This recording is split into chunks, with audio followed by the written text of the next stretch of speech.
roherikkus. Järgmine osa. Värava kinni panema. Ma liigun ringi praegu. Tavaliselt sinine kõrgrõhk on juba teist päeva. Kõrgrõhk on lahti küll üle matrõhkonnaks, aga praegu on kõrgrõhkkond. Kõrgrõhk on püsivalt. Juba teist päeva paar lennukit on lennanud üle suvi. Hästi soe ilm on. Nii umbkaudu, mis ta mul siin ütleb, mitu kraadi on, 24 kraadi õues. Täielik rannailm on praegu ja roherikkus alustab. Linnud teedel, niidetud muru. Kõigepealt, millest räägime? Teemad. Teemaks on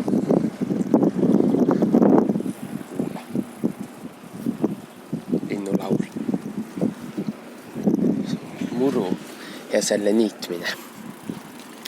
Kui kõrge muru tuleks niita. Ja mis veel? Ujumine muidugi.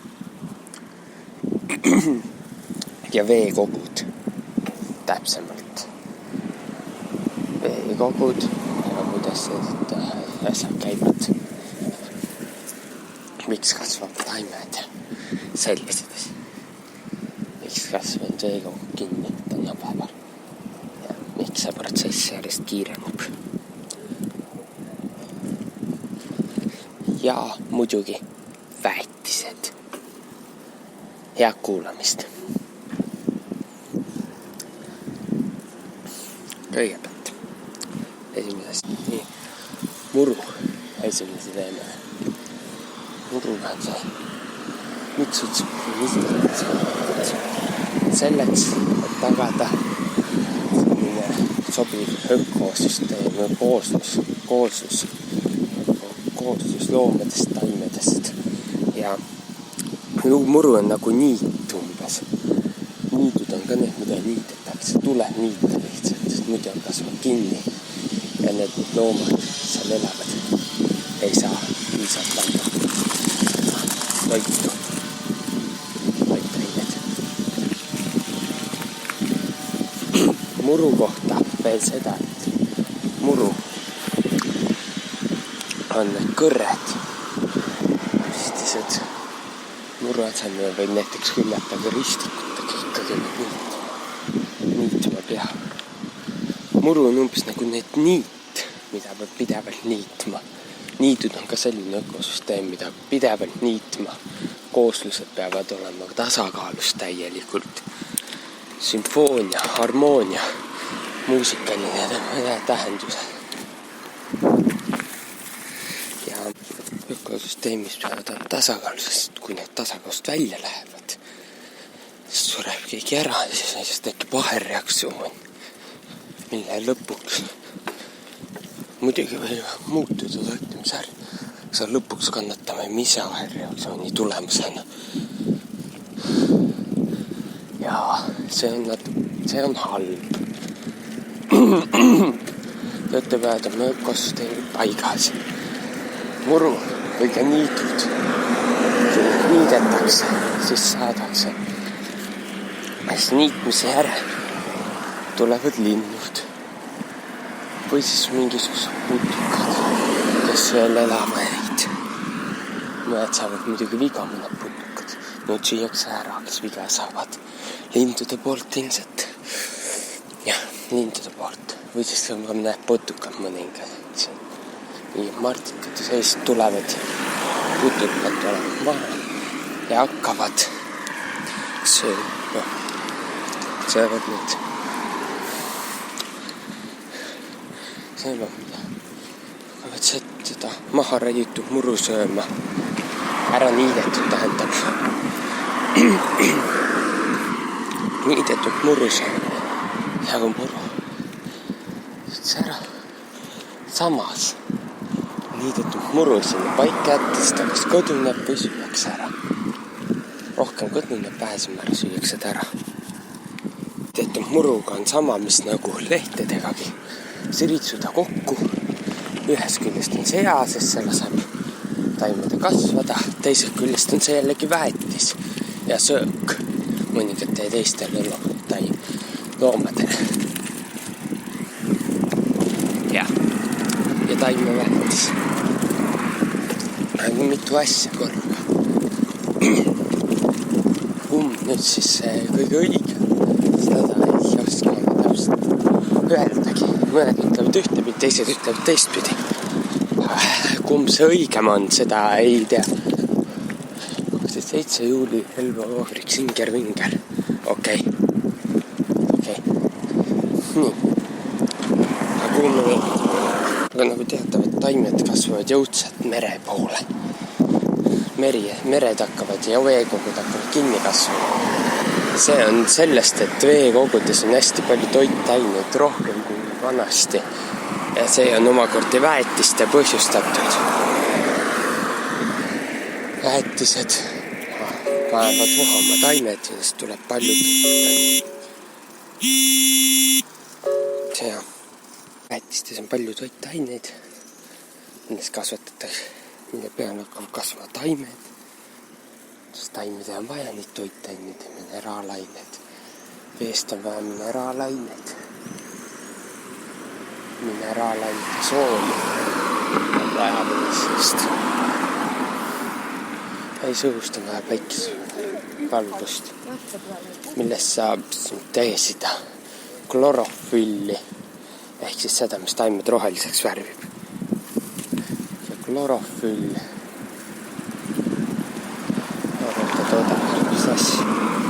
ja nii. Tegelikult on taimedes ka muid selliseid teisi värvivaid aineid, aga need tulevad välja sügisel, siis kui klorofülli on vähem ja taimed valmistuvad talveks ehk sünteesisid enam.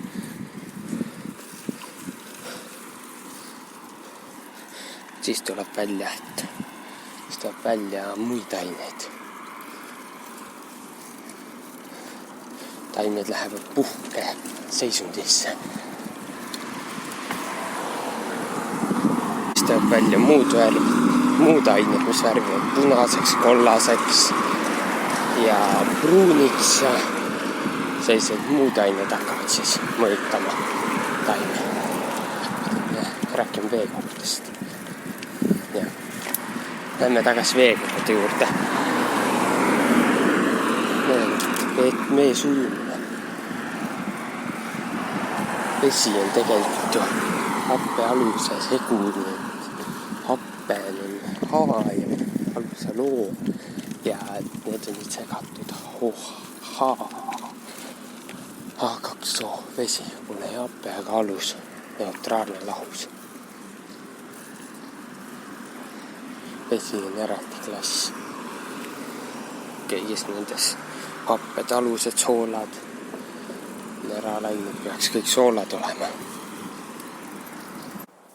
Nagu teadagi, praegu nii, et kuuled ju linnud praegu laula. Nende jaoks on liiga kuiv. Oleme jõudnud järve äärde.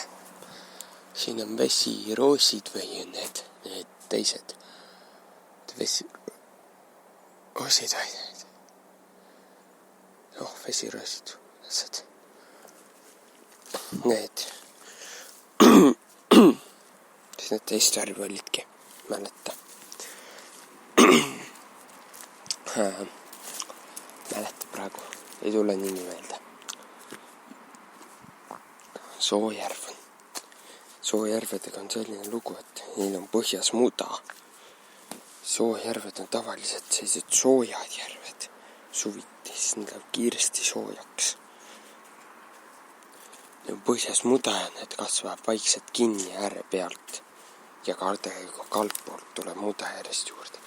Muda on tekkinud sellest, et taimed tulevad surevad, siis kõdunevad, aga ei kõdune täielikult ära, vaid tekitavad mingi muda, mingisuguse hullused muda tekitavad ja kõdune täielikult ära. See on jälle liigsest toitainetest, suurusest toitaineid on liiga palju ja iga palju taimi sureb üksteise peale ja tekivad uued.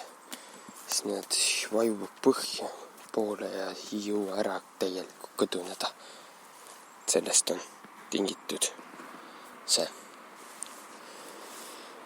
probleem.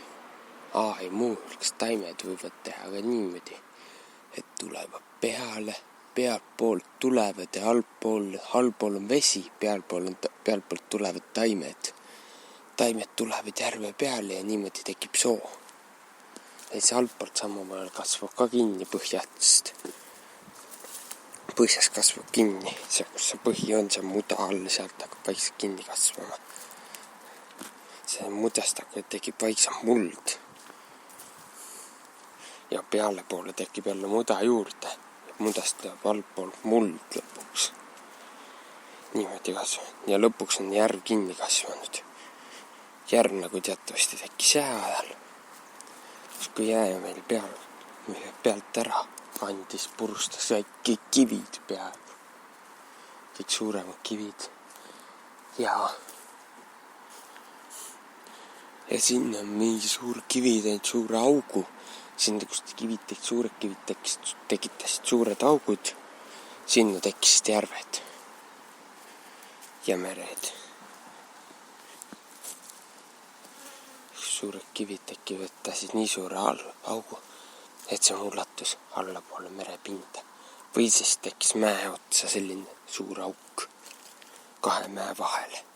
Selline kõht, siis tekkis mäe otsa ka järv. Vesi ei pääsenud lihtsalt vihma sadas, vesi ei pääsenud välja kusagilt. Jäi nõksu.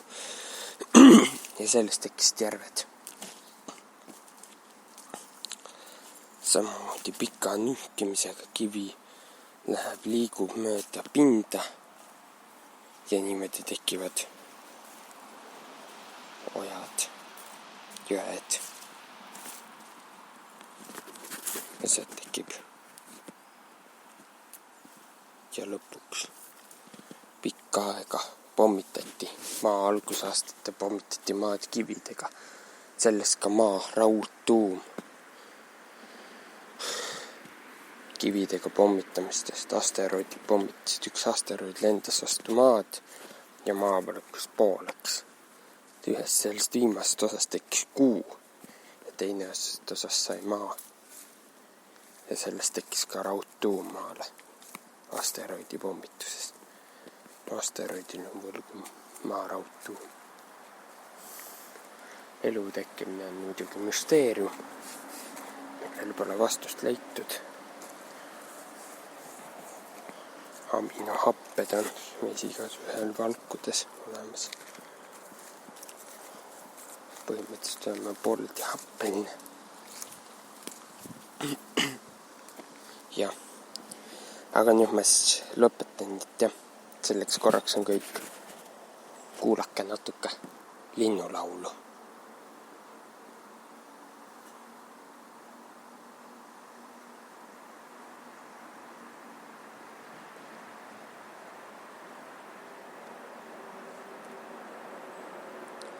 Muuseas, osad loomad kuulavad paljamat heli kui meie.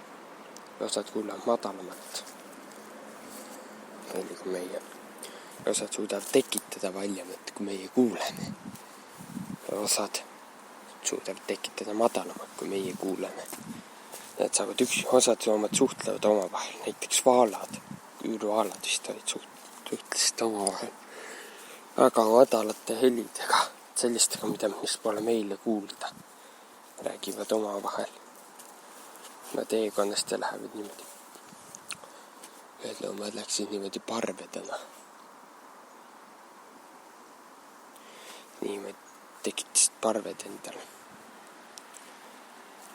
Läks parvedena ja rääkis parvedes omavahel. Niimoodi kommunikeerides suhtlesid taas parvedega tagateisi kalu. Aga see on kalade maailm juba. Õigem vaalad pole kalad, need on mingisugused vaalad, küürvaalad vist. Täpselt ei mäleta, pole kindel. Vaalad on loomad, imetajad, tähendab täpsemalt. Nagu meiegi. Ma lõpetan. Tšau, kõik mu koduloomadest. Ei ole kõik, peaaegu kõik. Kalad ei ole.